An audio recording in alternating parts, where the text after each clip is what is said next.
My daughter called me from a hospital supply closet trying not to cry. That's the part one can't forget. Not the billionaire. Not the slap. Not even what happened afterward.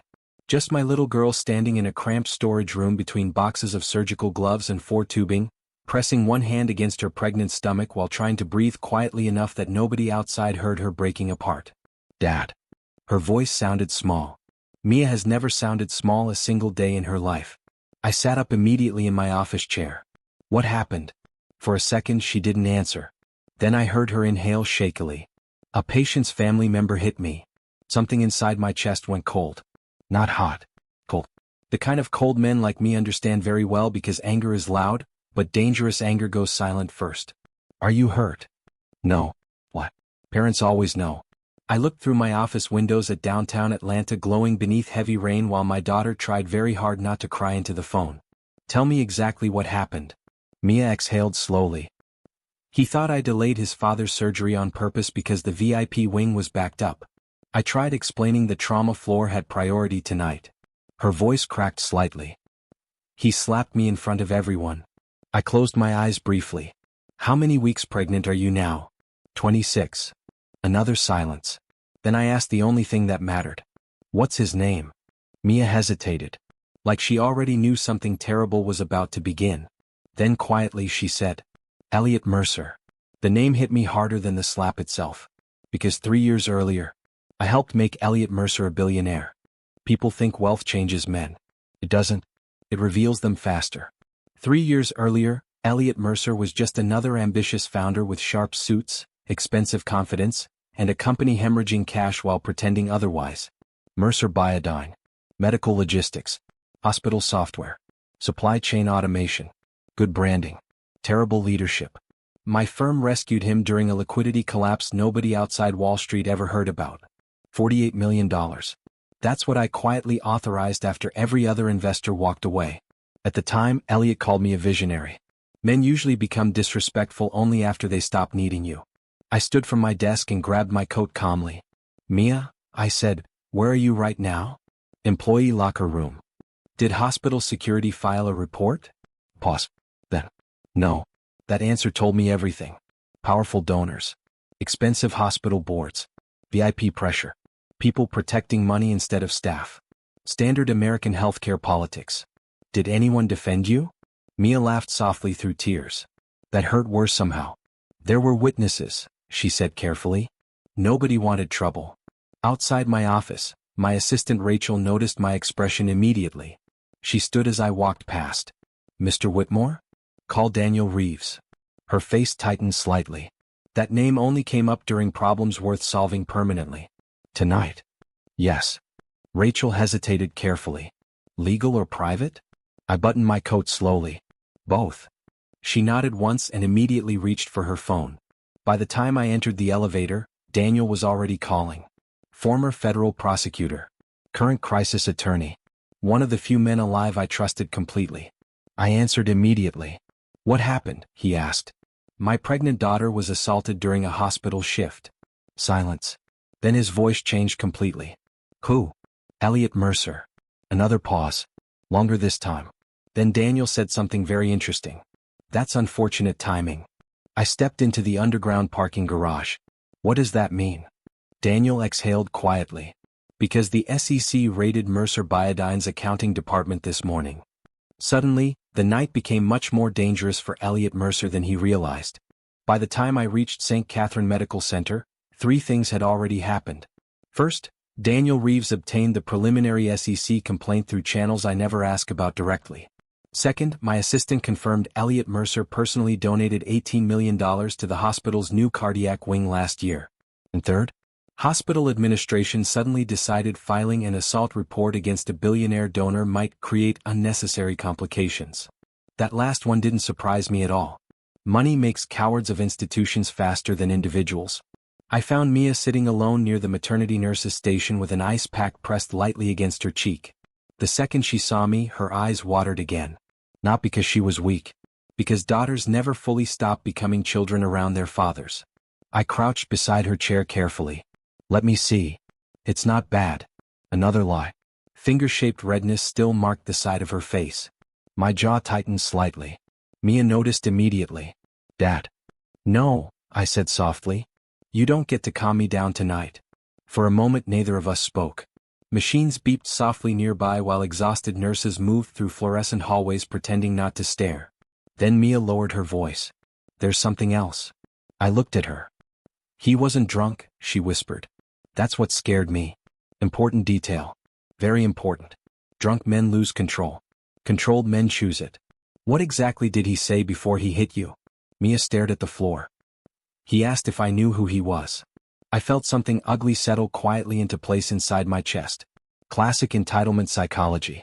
Not rage. Hierarchy. Elliot Mercer genuinely believed certain people existed beneath him. Then Mia added one more thing. And after he slapped me, her voice weakened slightly. He told hospital security nobody would believe a pregnant nurse over him anyway.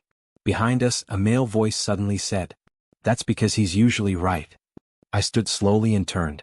A tall man in navy scrubs stood near the hallway entrance holding a patient chart. His hospital badge read, Dr. Nathan Keller, Trauma Surgery. And judging by his expression, he knew far more than he wanted to. Dr. Nathan Keller waited until Mia stepped away with another nurse before speaking again. You're Charles Whitmore, right?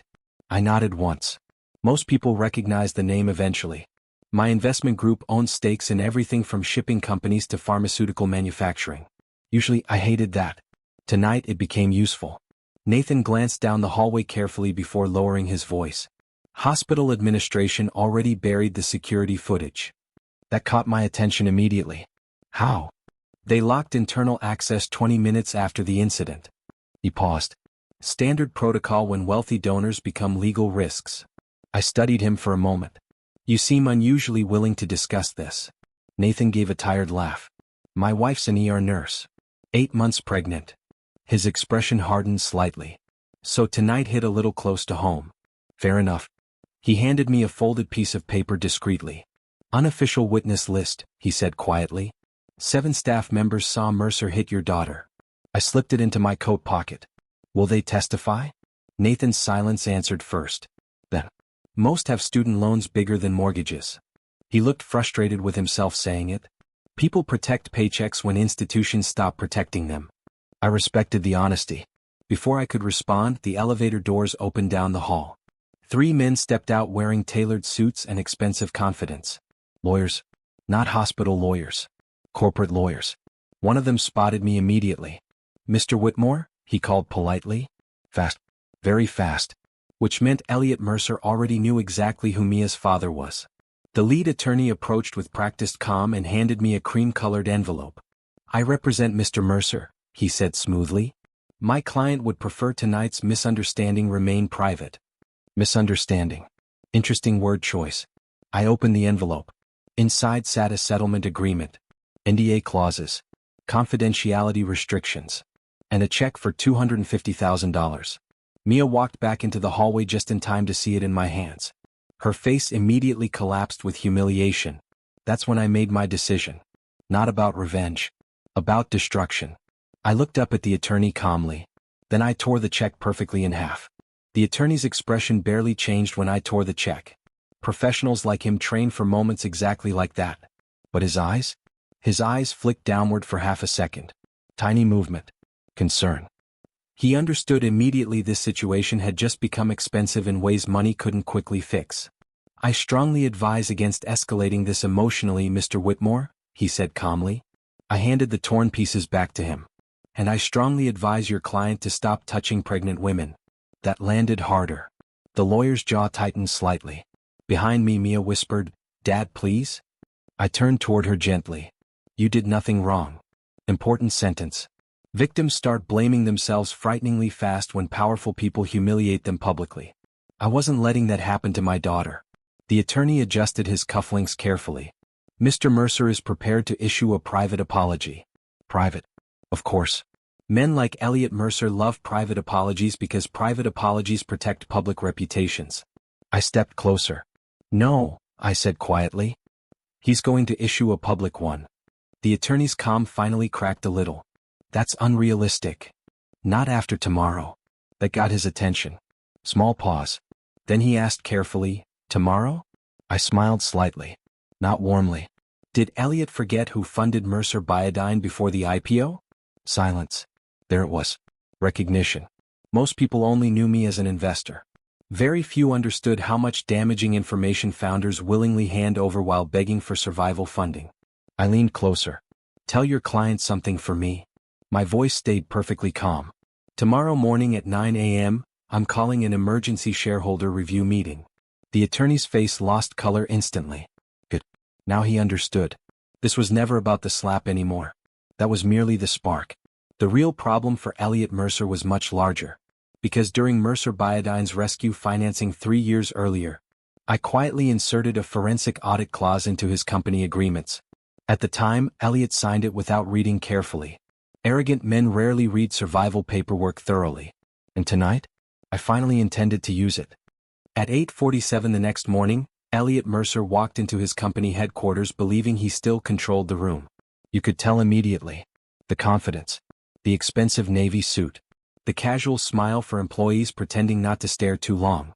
Men born into consequences learn caution early. Men protected from consequences their whole lives move differently. I watched him through the glass conference room wall while Daniel Reeves quietly organized documents beside me. SEC confirmed offshore movement? I asked. Daniel nodded once. 3 shell corporations. Cayman routing. Hidden liabilities. He slid another folder toward me. And apparently Mercer's CFO started cooperating overnight. Interesting. Fear spreads fast inside collapsing companies. At exactly 9 a.m., Elliot entered the boardroom and stopped cold when he saw me sitting at the head of the table. That reaction alone almost made the entire night worth it. Charles, he said carefully, I didn't realize you'd be attending. You should have. The other board members stayed silent. Nobody rushes to defend arrogance once federal investigators appear. Elliot took his seat slowly. Before we begin, I think last night may have been misunderstood. No, I interrupted calmly. You understood perfectly when you hit my daughter. The room went still. Even executives who already knew looked uncomfortable hearing it spoken aloud. Elliot straightened slightly.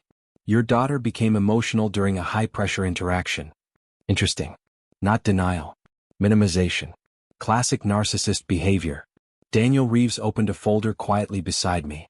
Then Elliot made the mistake powerful men often make when they feel cornered.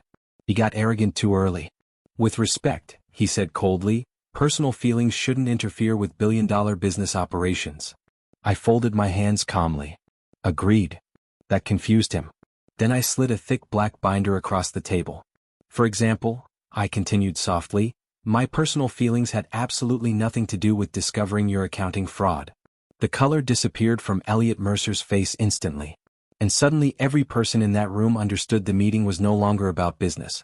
It was about survival. Nobody touched the binder at first.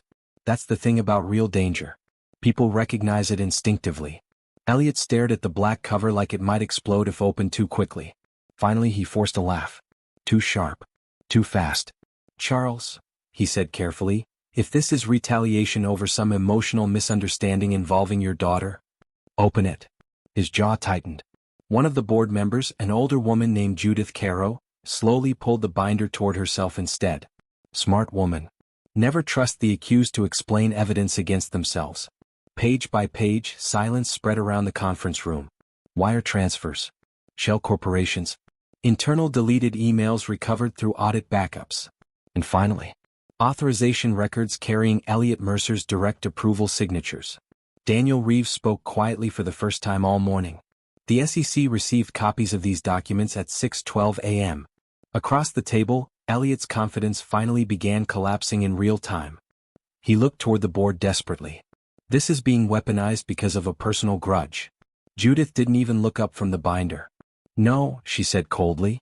This is what prison looks like in spreadsheet form. Beautiful sentence. Elliot stood abruptly from his chair. You can't do this. I looked at him calmly. Actually, I can. Then I slid one final document across the table. Emergency removal authorization. Already signed by the majority shareholders overnight. Elliot grabbed the paper so violently the edge tore slightly. His eyes moved faster and faster while reading. Disbelief. Panic. Fear. For the first time in his adult life, consequences had entered the room and sat directly across from him. Then his voice lowered almost to a whisper. You planned this. I held his gaze evenly. No, I paused briefly. You planned this the moment you decided a pregnant nurse was too powerless to matter. Security entered the boardroom seconds later. Not aggressively. Professionally. That embarrassed Elliot more somehow. As they approached him, he looked at me one final time. And very quietly asked, "What exactly do you want from me?" The room stayed silent after Elliot asked the question. Not tense silent. Finished silent. The kind that settles over a man when he finally realizes nobody's coming to save him anymore. Outside the conference room windows, Atlanta traffic crawled through gray morning rain while security waited patiently beside the door. Elliot looked smaller now. Funny how quickly power leaves people once fear arrives. I stood slowly from my chair.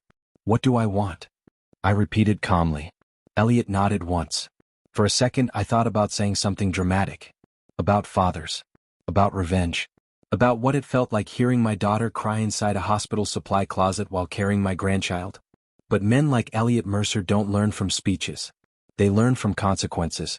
So I gave him the truth instead. I want you to experience accountability for the first time in your life. His eyes dropped briefly.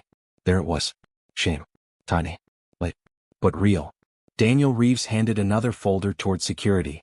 Federal warrants. Asset freezes. Travel restrictions. Mercer Biodine stock had already started collapsing online. Billions disappearing by the minute. Elliot stared at the documents numbly. This all over one mistake? I looked directly at him.